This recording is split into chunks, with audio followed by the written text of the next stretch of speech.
Bora, pessoal, Thales Veríssimo Lima, e vamos para aquele nosso bate-papo quase diário no trajeto do trabalho, onde a gente fala sobre um assunto que está rodando na mídia, interessante, relevante, e para mim, o assunto que foi mais interessante ontem, eu acho que metade do Brasil deve ter acompanhado, é o início do julgamento do processo lá contra Bolsonaro e outros agentes públicos, como o vice, né, o Braga Neto, o general Heleno, entre outros. E ontem, inclusive, algumas pessoas me perguntaram, mas não teve nenhum condenado? Não, pessoal, não, porque essa primeira fase, essa fase preliminar, é para saber se a denúncia do procurador-geral vai ser recebida ou não. É uma análise de admissibilidade, não entrou ainda no mérito, é uma análise preliminar se aquela denúncia tem fundamento jurídico ou não para ser recebida, né? Então não houve julgamento ainda, mas tão somente o julgamento se aquela ação vai continuar ou não, né? Se tem fundamento para seguir ou não, é isso.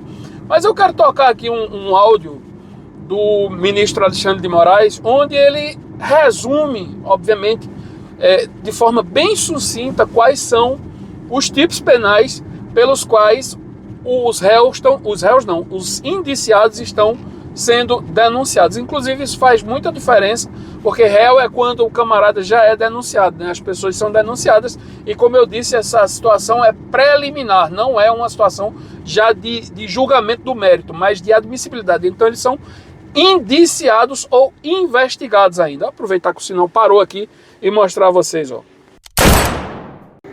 Bolsonaro, pelos crimes de liderar organização criminosa armada, tentativa de abolição violenta do Estado de Direito, golpe de Estado, dano qualificado pela violência e grave ameaça contra o patrimônio público, deterioração de patrimônio tombado, observadas ainda as regras do concurso de pessoas e concurso material. Caramba. Além de denúncia oferecida.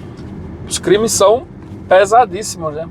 Tentativa de abolição do Estado de Direito, de forma armada e por aí vai. Caramba, se o pessoal for, se essa ação for admitida e os investigados forem denunciados e condenados por esses tipos penais, vão ficar uns bons anos na cadeia, né? E agora, por que isso, pessoal? A gente tem que refletir e tentar entender o motivo disso, né? E eu vou fazer uma digressão aqui com relação ao presidente Lula. O que é que aconteceu? O presidente Lula foi denunciado, como todo mundo sabe, lá pelo Mensalão e Petrolão, Triplex e por aí vai. Em alguns desses processos ele foi condenado. Portanto, sendo condenado por crimes, tornou-se o vernáculo que se usa para quem foi condenado por crimes. Pois bem, todo mundo sabe que o maior concorrente do presidente Lula é o presidente Jair Bolsonaro, em 2026. E ele, para não concorrer, ou mesmo que ele venha receber anistia, o que eu não acredito, né, para deixar os dois presidentes de forma equilibrada, né, que se apresentem como candidatos potencialmente iguais, é necessário também que o presidente Bolsonaro ele precisa ser condenado por alguma coisa, nem que posteriormente torne-se um anistiado. E como eu disse, eu não acredito na anistia de Bolsonaro e dos outros indiciados, né? Por quê? Porque a esquerda é vingativa, né? Porque a esquerda é vingativa, né? Todo mundo sabe. E essa promessa de condenação já é antiga, né? Eu já falei aqui no canal várias vezes que quando o presidente Bolsonaro encerrasse o mandato, ele seria condenado e preso. Por quê? Porque na época ele fazia discursos inflamados que não vieram a cabo, né? Todo mundo lembra no 7 de setembro, né, que esta é a última vez.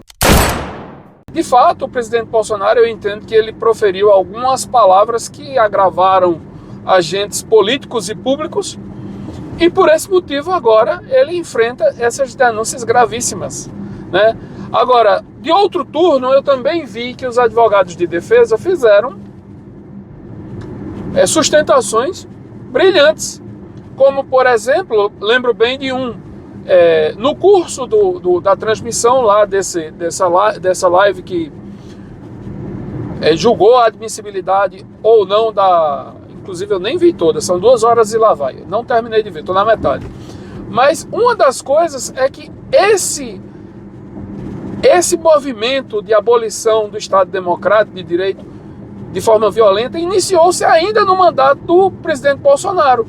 Então, assim, como é que é possível, sustentou um advogado, como é que é possível o presidente em exercício, ou seja, o Bolsonaro, incitar um golpe de Estado contra o presidente que está em exercício, ou seja, ele mesmo. Então, por esses motivos, eu entendo também, corroboro, entendo e sustento que não há possibilidade lógica nenhuma na denúncia. Porque não se pode criar um golpe contra si, né? Lá ainda em 2021. Como é que, por exemplo, o presidente Bolsonaro iria saber que não iria ser reeleito quando a popularidade dele era altíssima? É impossível não saber. Todos nós tínhamos plena certeza que o presidente Bolsonaro, como é o natural, aconteceu com quase todos os ex-presidentes, fosse reeleito, né? Então, assim, são acusações gravíssimas, mas o intuito é esse, como eu disse, tornar os dois presidentes, colocá-los num status igual. Ou seja, se o presidente atual, o Lula, foi condenado e assim tornou-se um ilegal, né, um condenado, por mais que tenha sido descondenado, né? Então a lógica é que se torne também o presidente Bolsonaro, ou até mais, para dizer, tá vendo? São os dois condenados, os dois foram presos, os dois respondem processos criminais e por aí vai. Eu vejo que a lógica é essa, é tornar os dois pessoas com a chancela, né, com o carimbo de delinquentes, né, de pessoas, de criminosos que já responderam processo e foram condenados. Criminosos ou ex-criminosos. É isso. Para mais vídeos como esse, inscreva-se no canal. Um abraço. Tchau.